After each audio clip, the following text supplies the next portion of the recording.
Greetings, listeners. Emmanuela Sandy, IGR's Governance Lead on the Bridging Knowledge and Policy podcast. In today's podcast, I'll be speaking with Dr. Fredlyn McCormack-Hale.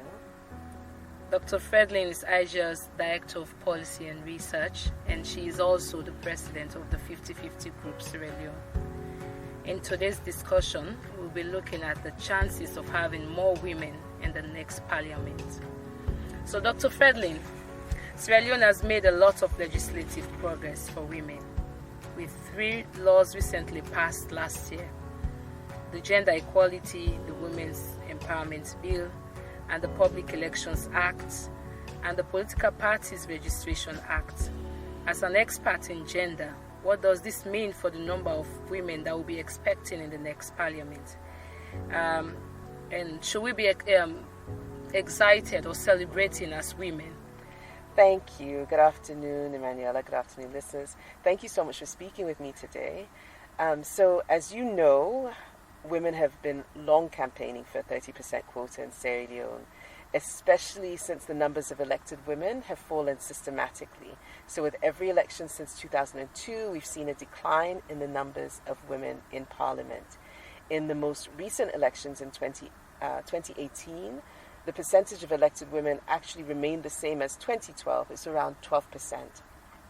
So given that women have such low numbers in parliament, as you mentioned, now we have several laws, including all those that you mentioned, and it's great that we've been able to actually pass laws now that will increase women's political participation.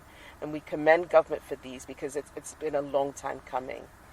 But there are aspects that we need to interrogate more.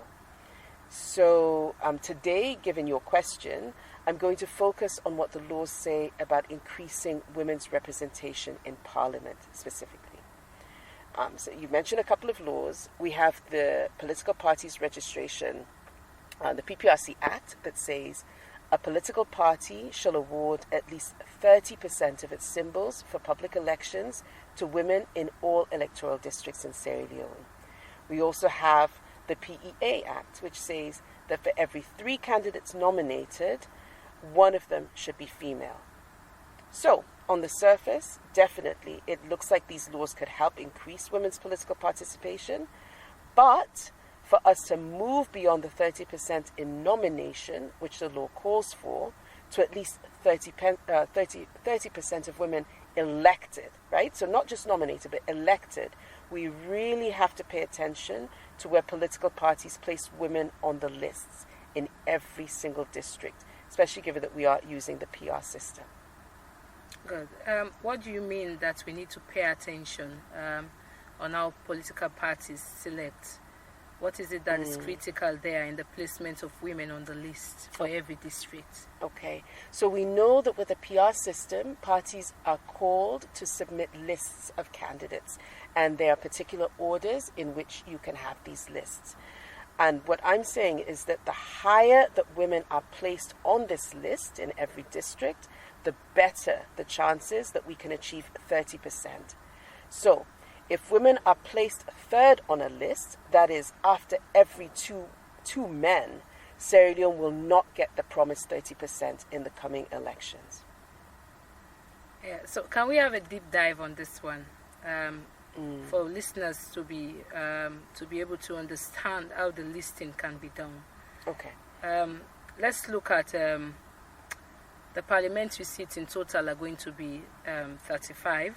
3 are added to the 132. Sorry, it's going to be 135 instead of 132 because we are going to have 3 additional seats for the next parliament. Each district is having a quota.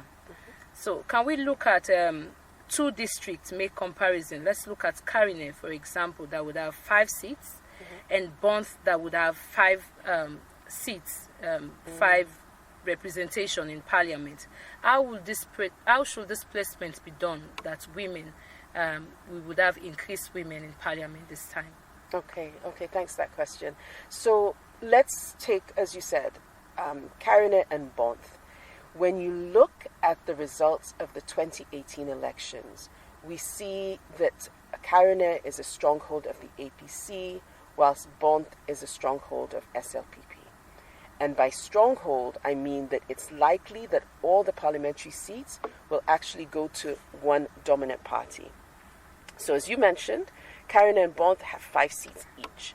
So let's take Bonth first, and SLPP. If SLPP puts women third on the list in Bonth, that is 1 woman after every 2 men, this will result in only 1 woman out of the 5 elected for that district, or 20%. And the same is true for Carina. That is, if you put a woman third, and by that I mean man, man, woman. Man, man, woman. If you put women third, you will not have the 30% that we're calling for. So if a woman is placed either in the first position or the second position, then we can get at least 30%. If you put a woman third, that is 1 woman after every 2 men, it will only give us 1 woman out of 5, or 20%. Oh, thank you. So what about districts like Falaba and Kwenadugu that have fewer seats than Bonth and Carine? Because for Falaba and Kwenadugu, it's going to be 4 seats each. So how will the listing be done? Okay. So in districts with fewer seats, it's even more necessary to make sure that we put women at the top of the list. So in the example I gave you before, where we looked at Carina and Bonth, they have 5 seats. So you can either put a woman at the first or second and still be able to get 30% or more. In fact, we'll actually get 40%. But in seats, in districts like Falaba and Koinadugu that only have 4 seats, you have to put a woman at the top of the list if you want to make sure we get the minimum 30%. Why? Because let's say in Falaba, let's try Falaba first. You've got 4 positions. You do woman, man, man, woman. If you do it that way, you can actually get 50%. But if you put women in third place, i.e. man, man, woman, man, you see you only get 1 woman out of 4, which gives us 25%. So if we put women first on the list in districts like Falaba and Kwenadugu, where you only have 4 seats, if you put women first on the list, we will actually be able to get 50% in such districts. Wow. So it's possible we have all these laws, including the quota bill, and still fail to get 30% Exactly. women representation. Yes, no, you're absolutely right. Because the devil is in the details. The way that we operationalize these laws will make all the difference for women's representation in Sierra Leone. So what about districts that could clearly be seen as swing, like Kono, that has 10 seats? This is where it gets even more complicated, because the seats in that district, in those types of districts, could be shared by multiple parties. And if each party places women in the third place on the list, we again reduce the chances of women getting 30%. So, for example, let's look at the 2018 election results in Kono. In Kono, we saw that APC, SLPP, and C4C all had votes.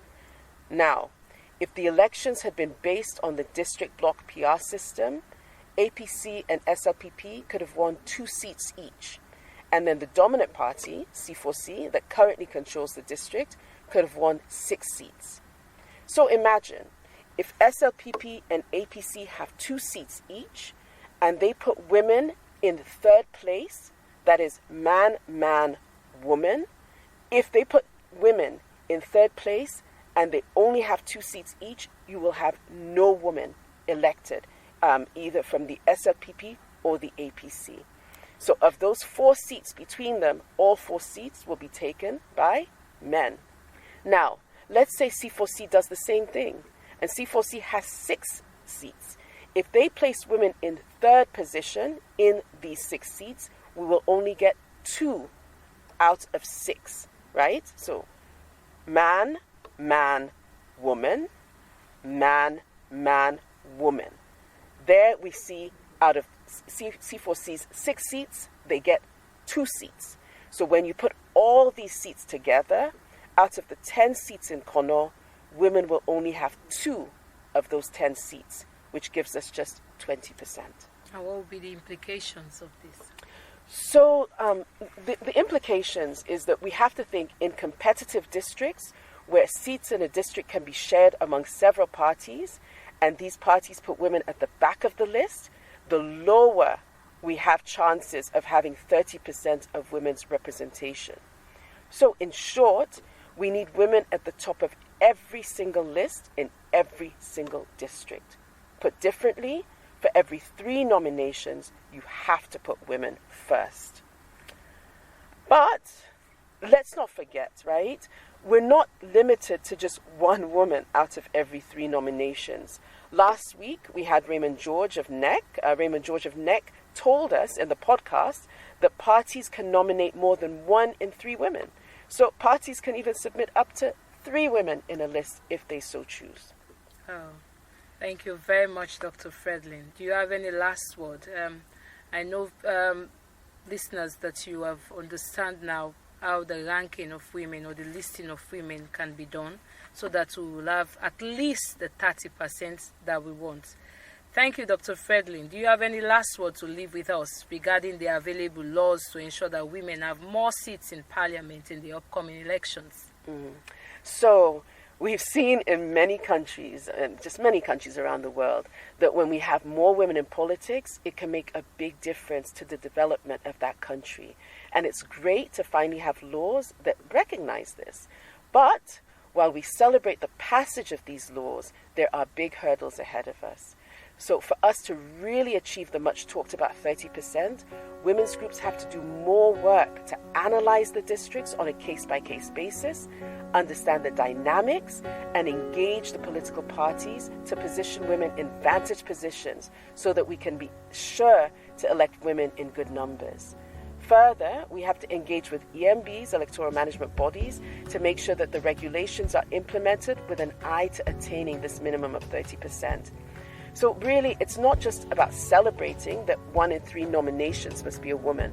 It's about making sure that at least 30% women, if not more, actually get elected. You've been listening to Bridging Knowledge and Policy podcast with me, Emanuela Sandy. Thanks to my guest, Dr. Fredlin Mokmokhill, and my producer, Lucy Aliu. You can visit our website on igl.sl for more information. Till we meet again, have a pleasant week and God bless.